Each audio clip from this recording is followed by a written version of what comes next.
बिस्मिल्लाहिर्रहमानिर्रहीम, अस्सलाम वालेकुम। मैं हूं अब्दुल कादिर और आप देख रहे हैं आपका अपना यूट्यूब चैनल। आज तारीख है 23 मई और दिन है इतवार का। पाकिस्तान के सियासी मंजरनामे में पिछले कई दिनों से काफ़ी ज़्यादा कन्फ्यूजन रही, ख़ास तौर पर हुकूमत मुखालिफ बनने वाले उस प्रेशर ग्रुप के वजूद में आने के बाइस जिसने जहांगीर तरीन की हमायत का ऐलान किया। उसके बाद बहुत सारे तबसरा निगारों, तजिया निगारों ने कहा कि हुकूमत अब गई या कल गई, क्योंकि अगर बजट पास नहीं हुआ तो एक तरह से ये हुकूमत के ऊपर अदम एतमाद होगा और उसके नतीजे में हुकूमत घर चली जाएगी। मुझे ज़ाती तौर पर ऐसा नहीं लगता, क्योंकि जिस तरह की एक्टिविटीज़ मैं पावर कॉरिडोर्स में देखता रहा हूँ मुझे ऐसा लगता नहीं था। लेकिन आज वज़ीर-ए-आज़म इमरान खान की ज़ेर सदारत कोर कमेटी का अहम इजलास हुआ। अमूमन कोर कमेटी का इजलास मुल्की सियासी मामलात पर मुशावरत के लिए बुलाया जाता है और इस बार भी ये इजलास बुलाया गया, लेकिन इस बार एजेंडा थोड़ा सा मुख्तलिफ था। वज़ीर-ए-आज़म इमरान खान ने नए इंतखाबात का इंदिया बहुत वाज़े लफ्ज़ों में पहले कभी नहीं दिया, या आज की मीटिंग में भी नए इंतखाबात के हवाले से तो बात तो उन्होंने नहीं की, लेकिन उन्होंने कहा है मेरी हुकूमत अगर जाती है तो जाए, लेकिन नो एनआरओ की पॉलिसी के ऊपर कंप्रोमाइज़ नहीं होगा। ये नो एनआरओ का बहुत बार जिक्र सुना, लेकिन आज की मीटिंग में क्या ख़ास बात थी वो भी मैं आपको बताता हूँ। वज़ीर-ए-आज़म ने अपने आसपास बैठे हुए लोगों को कहा कि आप सब लोग गवाह हैं। क्या कभी मैंने ये वाली बात की है जो आप बाहर सुनते हैं? मैं आपको बताता हूँ, उसकी बड़ी इंटरेस्टिंग डिटेल है। लेकिन नए इंतखाबात के हवाले से थोड़ी सी बात कर लें। क्या नए इंतखाबात इस वक्त मौजूदा गवर्नमेंट को सूट करते हैं या नहीं, ये एक सवाल है। जब सेनेट के इंतखाबात चल रहे थे उस दौरान जब वज़ीर-ए-आज़म पर अदम एतमाद का मामला आया तो उन्होंने अपने कुछ करीबी साथियों को बुलाया, जिनमें पार्टी के चीफ ऑर्गेनाइज़र भी शामिल थे, और उस वक्त उनसे पूछा गया था कि अगर हम नए इंतखाबात की तरफ जाएँ तो क्या हमारी तैयारी मुकम्मल है या नहीं। और साथ ही उन्होंने पार्टी का जो तंजीमी ढांचा था निचली सतह पर उसको एक्टिवेट करने के लिए उस वक्त हिदायत दी थी। इसका मतलब यह है कि वज़ीर-ए-आज़म के बैक एंड पे या माइंड में कहीं ना कहीं नए इंतखाबात का ऑप्शन ज़रूर चलता रहता है। तो आज के इजलास में वज़ीर-ए-आज़म ने जब गुफ्तगू की और एक तरह से पार्टी अरकान के साथ या कोर कमेटी मेंबरान के साथ उन्होंने खिताब किया, तो इस खिताब में उन्होंने कहा कि मेरी हुकूमत जाती है तो जाए, लेकिन एहतसाब और नो एनआरओ की पॉलिसी के ऊपर कंप्रोमाइज़ नहीं होगा, कोई मुझे ब्लैकमेल नहीं कर सकता। इसका इशारा इस बार अपोजिशन की तरफ नहीं था। नॉर्मली अपोजिशन के बारे में वो बातें करते हैं, लेकिन अपोजिशन के हवाले से उनका जो मौक़िफ़ है वो उनकी कोर कमेटी अरकान को पहले से ही मालूम है। आज का जो मौक़िफ़ था वो खालिस्तन जहांगीर तरीन का जो हमायती ग्रुप है उसके हवाले से है, क्योंकि ताज़ा एक तरह से प्रेशर हुकूमत मुखालिफ या इमरान खान के मुखालिफ वो जहांगीर तरीन ग्रुप ने क्रिएट किया है। और वज़ीर-ए-आज़म ने आज तमाम अरकान को बिठाकर कहा कि मेरी ये पॉलिसी नहीं है कि मैं किसी के ख़िलाफ़ केसेस बनवाऊँ या किसी के ख़िलाफ़ केसेस ख़त्म कराऊँ। उन्होंने तमाम अरकान को कहा आप सब लोग गवाह हैं, यहाँ पर आप में से कोई एक रुकन बता दे अगर मैंने किसी को बुलाकर ये कहा हो कि आप किसी के ख़िलाफ़ केस बनाएं, या किसी को बुलाकर कहा हो कि किसी के ख़िलाफ़ केस ख़त्म कर दें। आज के इजलास में उन्होंने वाज़े किया कि कानून अपना रास्ता खुद बनाएगा। मैंने कभी अपने सियासी दुश्मनों के ख़िलाफ़ नाइंसाफ़ी नहीं होने दी, तो अपनी पार्टी के वो लोग जो मेरे करीब रहे हैं उनके ख़िलाफ़ किस तरह से सियासी इंतकाम की कार्रवाई कर सकता हूँ या निशाना बना सकता हूँ। लेकिन एक और बात भी बड़ी इंटरेस्टिंग उन्होंने की है। ये पैगाम है ख़ास तौर पर जहांगीर तरीन ग्रुप के हवाले से, और साथ ही इलेक्शन कमीशन के हवाले से उन्होंने आज बड़े सख्त रिमार्क्स दिए। जो इलेक्शन कमीशन ने 2 दिन पहले एक हरकत की है वो ट्विटर वाली, वो उसके ऊपर भी मैं आता हूँ कि उसके ऊपर उन्होंने क्या मुतालबा किया है। लेकिन जहांगीर तरीन ग्रुप के हवाले से एक बात प्राइम मिनिस्टर ने आज बड़ी क्लियर की। उन्होंने कहा कि अगर कोई ये समझता है कि वो मोटरसाइकिल पर है हुकूमत में रहते हुए और वो लैंड क्रूज़र पर चला जाए इसी हुकूमत में रहते हुए, तो उसके लिए तहरीक इंसाफ नहीं है। अगर कोई हुकूमत में रह के या तहरीक इंसाफ के मंशूर को समझते हुए भी माल बनाने की कोशिश करे या पैसा बनाने की कोशिश करे और ये समझे कि हमें पता नहीं चलेगा या हम दरगुजर कर देंगे, तो उसके लिए ना ये जमात है और ना एहतसाब का अमल उसके लिए रुकेगा। इसका मतलब ये है, क्लियर इंडिकेशन है कि प्राइम मिनिस्टर को ये बात मालूम है कि उनकी पार्टी में रहते हुए किस किस ने पैसा बनाने की कोशिश की है और अब वो पकड़े जा रहे हैं।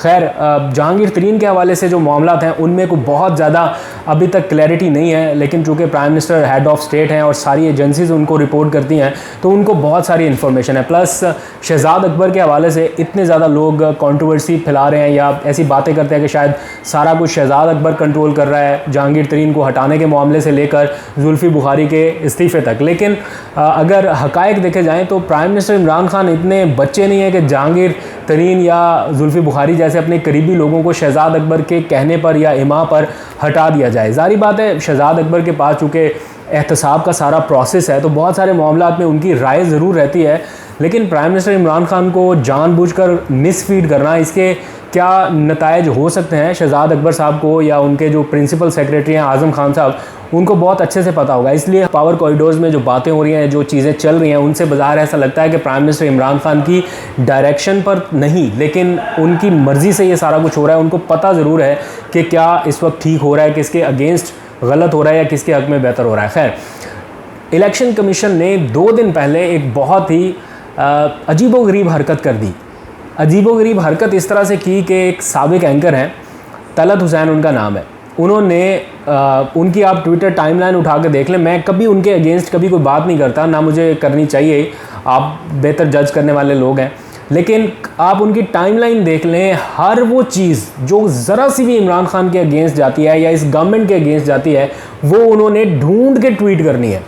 और कोई ऐसा बड़े से बड़ा स्कैंडल जो PMLN के अगेंस्ट जाता हो, उसके ऊपर ऐसे आंखें बंद रहती हैं कि किसी को पता ही कोई नहीं है। और यही मामला हुआ कि जब पूरी तरह से एफर्ट कर रही है गवर्नमेंट के हम जनाब अपना इलेक्ट्रॉनिक वोटिंग सिस्टम ले आए पाकिस्तान में, ये रोज़ रोज़ का रोना धोना, धांधली, मर गए लुट गए, Supreme Court, Election Commission, recounting, इन सारे झंझट से आवाम को भी निकालें और ख़ुद भी निकलें, तो एक शफाफ इंतखाबात के लिए एक तरीक़ाकार अपनाया जा रहा है। लेकिन आगे बढ़ने से पहले एक सवाल आपके जहन में कभी आया है कि हुकूमत या प्राइम मिनिस्टर इमरान खान अभी इक़्तिदार में हैं, अभी 2.5 साल का वक्त शायद उनका बाकी है, लेकिन अभी से शफाफ इंतखाबात की तैयारियां हो रही हैं। समझने वालों के लिए निशानी है इसमें। लेकिन बैक टू द पॉइंट के तलत हुसैन साहब को लगा कि ये कोई बहुत बड़ा फ्रॉड है इलेक्ट्रॉनिक वोटिंग सिस्टम, और उन्होंने पूरे का पूरा व्लॉग उसके ऊपर छाप दिया। मैंने वो सुना नहीं है अभी तक कि उन्होंने क्या कहा, इसलिए मैं मज़ीद तबसरा नहीं करता, लेकिन जो उसका टाइटल है वो वही सारी कहानी बता रहा है कि ये एक फ्रॉड है शायद ये पूरा इलेक्ट्रॉनिक वोटिंग सिस्टम, और हुकूमत को किसी तौर पर या अपोजिशन को किसी तौर पर इसे नाफिजुल अमल नहीं करना चाहिए, और इलेक्शन कमीशन को तो बिल्कुल होने ही नहीं देना चाहिए। जैसे ही उन्होंने ट्वीट किया, अपना वो व्लॉग अपलोड किया, तलत हुसैन साहब ने उनके व्लॉग का लिंक उठाया और सीधा इलेक्शन कमीशन के ऑफिशियल ट्विटर अकाउंट से उसको एज इट इज़ पोस्ट कर दिया गया। 2 घंटे तक वो रहा वहाँ पर, वो मुतनाज़ ट्वीट था। ज़ाहिर बात है इलेक्शन कमीशन का मौक़िफ़ तो नहीं था वो, ना उसे इलेक्शन कमीशन का मौक़िफ़ समझा जाना चाहिए था। अगर कोई ऐसी बात करनी है तो इलेक्शन कमीशन के पास पूरा प्लेटफॉर्म है, आप आइए, चीफ इलेक्शन कमिश्नर साहब आते हैं, आके प्रेस कॉन्फ्रेंस करते हैं। हुकूमत हर मामले में इलेक्शन कमीशन को ऑन बोर्ड रख रही है। जब ये इलेक्ट्रॉनिक वोटिंग मशीन का सिलसिला शुरू हुआ तब से लेके इसके जितने डेमो हुए, वहाँ से लेके बाबर अवान साहब ने इसके ऊपर इतना काम किया, उन्होंने पार्लिमानी इजलास बुलाए, अपनी पार्लिमानी वजारत में उन्होंने इसकी टेस्टिंग की, और हर मीटिंग में इलेक्शन कमीशन का नुमाइंदा कोई ना कोई मौजूद होता है, क्योंकि मेन स्टेक होल्डर है ना, उनकी मर्ज़ी के बगैर तो नहीं कर सकते। तो जनाब अगर कोई बात करनी थी इलेक्शन कमीशन को तो अपना मौक़िफ़ आके खुद देते। उन्होंने जनाब तलत हुसैन का व्लॉग उठाया और चिपका दिया अपने ट्विटर अकाउंट पे, और आवाम को बताने लगे। ना तो तलत हुसैन साहब के यूट्यूब चैनल के ऊपर उसे बहुत ज़्यादा लोगों ने देखा था, और ना ही इलेक्शन कमीशन का ट्विटर हैंडल को इतना ज़्यादा एक्टिव है कि वो मिलियंस में चला जाता। लेकिन उसका नतीजा ये हुआ कि उल्टा लेने के देने पड़ गए। इलेक्शन कमीशन का ये ट्वीट टीवी चैनल्स पर बतौर मुतनाज़ ट्वीट नशर होने लगा, और आज कोर कमेटी के इजलास में इस ट्वीट का जिक्र हुआ, और वज़ीर-ए-आज़म इमरान खान समेत कोर कमेटी के तमाम अरकान ने इसकी ना सिर्फ मज़म्मत की है, इसे एक घटिया कोशिश करार दिया है, बल्कि इलेक्शन कमीशन से फौरी कार्रवाई का मुतालबा करते हुए जिस शख्स ने ये ट्विटर पोस्ट किया है उसको नौकरी से बर्खास्त करने का मुतालबा किया गया है।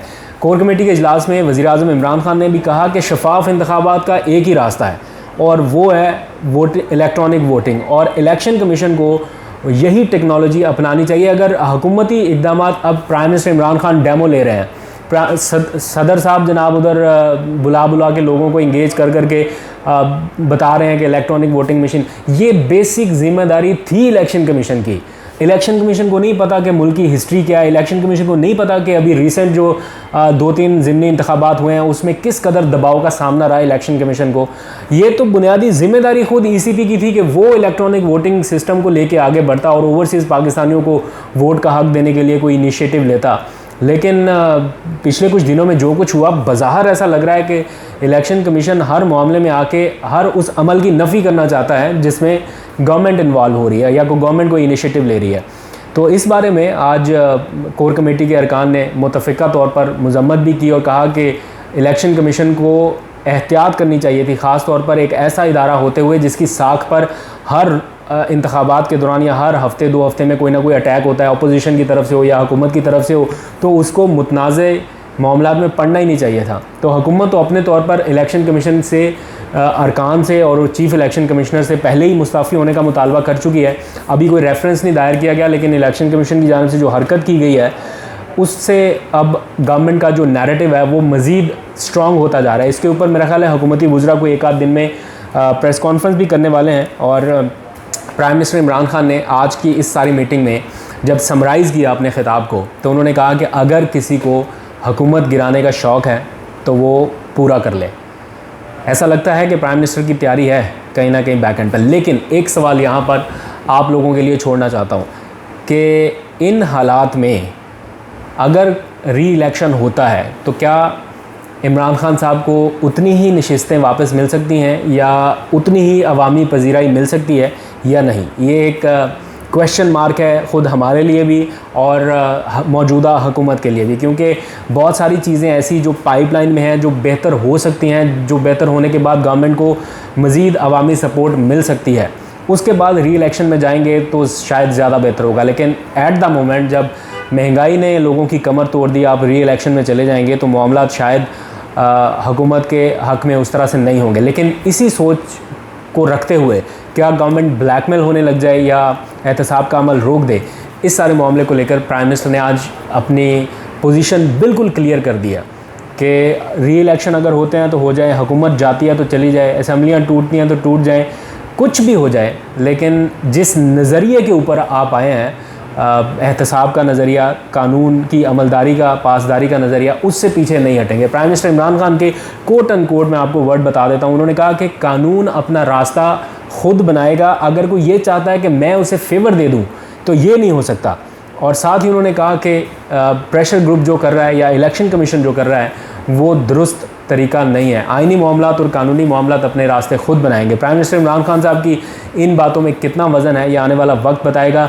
लेकिन एक बात तो क्लियर है कि इस सारे क्योस में, सारी सिचुएशन में तरीन ग्रुप भी काफ़ी ठंडा पड़ गया है और हुकूमत भी अब चूँकि बैकएंड पे मुज़ाकरात चल रहे हैं तो मामलात आउट ऑफ कंट्रोल कम अज़ कम नहीं होने वाले। बजट की तैयारियाँ ज़ोरों शोर से जारी हैं। कोशिश ये है हुकूमत की कि आवाम को बजट में अच्छा खासा रिलीफ दिया जाए, ख़ास तौर पर तनख्वाहदार तबके को जो पिछले 2 सालों में रिलीफ नहीं दिया जा सका या जिनकी तनख्वाहें नहीं बढ़ाई जा सकी, इस बार उनका वाकई में हक़ बनता है कि उनकी तनख्वाहें भी बढ़ाई जाएँ, उनको अलाउंसेस भी दिए जाएँ और अच्छे खासे दिए जाएँ। तो जो नए वज़ीर ख़ज़ाना है शौकत तरीन साहब, उनकी भी यही पॉलिसी है कि लोगों को दें। आपने पैसा सारा दबा के रखा हुआ है, तरक्याती काम भी करें, पब्लिक प्राइवेट पार्टनरशिप पर भी जाएं, लेकिन लोगों की ज़िंदगी मज़ीद आसान करें। आपने जितना IMF के प्रेशर में आके लोगों के ऊपर वो महंगाई का बोझ डाल दिया है, उससे आवाम को निकालना होगा। अगर री इलेक्शन में जाना है तब भी, नहीं जाना तब भी, आवाम का बुनियादी हक़ है कि उनको रिलीफ मिले, वो रिलीफ जिसकी एक्सपेक्टेशंस करके उन्होंने इस गवर्नमेंट को या इमरान खान साहब को वोट दिया। आने वाले दिनों में देखते हैं इस बारे में क्या पेशरफ्त होती है, क्या नई डेवलपमेंट होती है। सियासी मंजरनामे से आज तक के लिए इतना ही। मैंने कुछ और टॉपिक के ऊपर आज वीडियो करनी थी, बल्कि रिकॉर्ड की हुई थी, मैंने बस अपलोड ही करनी थी। बड़ी अच्छी खबर है आप लोगों के लिए, made in Pakistan electric vehicles और हाइब्रिड व्हीकल्स, यानी इलेक्ट्रिक गाड़ियों का प्लांट पाकिस्तान में लग रहा है। और इस सिलसिले में 2 बड़ी कंपनियां आमने सामने हैं, टोयोटा कंपनी और MG कंपनी। क्या मुस्तकबिल है मैं कल आपको बताऊंगा। पाकिस्तान में अब प्लांट्स भी लग रहे हैं और प्रोडक्शन भी शुरू होने जा रही है। मेड इन पाकिस्तान कारें आप बहुत जल्द देखने वाले हैं और हाइब्रिड कारें, और इनको चलाने के लिए इलेक्ट्रिक कारें और उनको चलाने के लिए फिर जो चार्जिंग स्टेशन हैं, ये सब कुछ मेड इन पाकिस्तान बन रहा है। कल का व्लॉग मिस मत कीजिएगा। आज तक के लिए इतने, अपना बहुत सा ख्याल रखिएगा। खुदा हाफिज़।